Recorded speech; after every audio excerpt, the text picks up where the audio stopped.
What most people see as agricultural waste, a modern factory increasingly sees as opportunity, and few examples make that transformation clearer than the journey of banana stems becoming usable fiber. After bananas are harvested, the thick, water-heavy pseudostems are traditionally cut down and left to rot in fields, creating disposal challenges for farmers in banana-growing regions across Asia, Africa, and Latin America. In recent years, however, manufacturers and material scientists have looked at those discarded stems through a different lens, recognizing that they contain long, strong cellulose fibers that can be extracted with relatively low chemical input compared to many synthetic alternatives. Inside a modern banana fiber factory, the process begins almost immediately after harvest because fresh stems yield better fibers.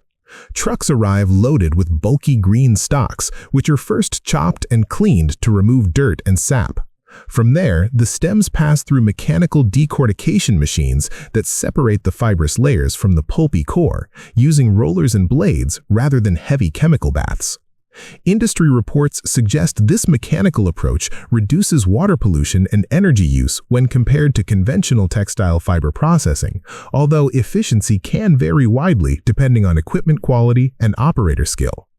Once separated, the raw fibers are washed and dried, often under controlled conditions to maintain strength and color, before being graded by length and fineness.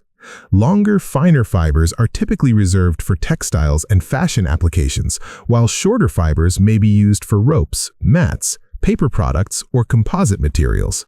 What makes this process particularly compelling is how it fits into broader sustainability trends that many manufacturers and consumers are now paying attention to.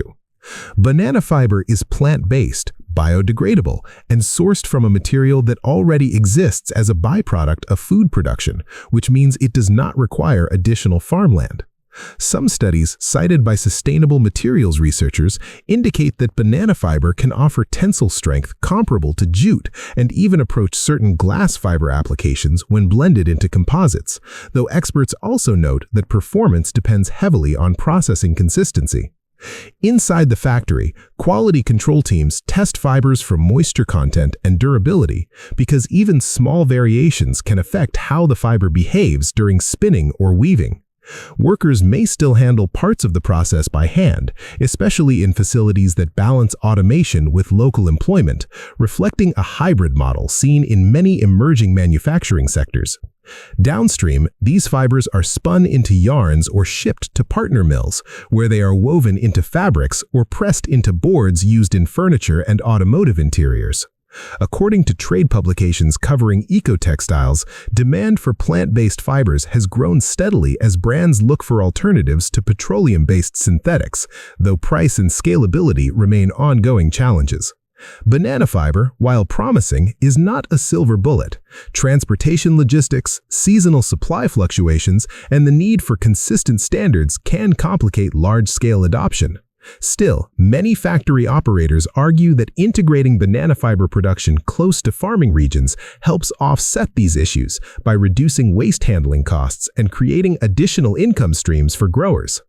Watching the process unfold on a factory floor, it becomes clear that this is not just about turning trash into treasure, but about rethinking how industrial systems value materials from the very beginning. As technology improves and market demand evolves, banana stems may no longer be seen as a problem to dispose of, but as a resource waiting to be refined.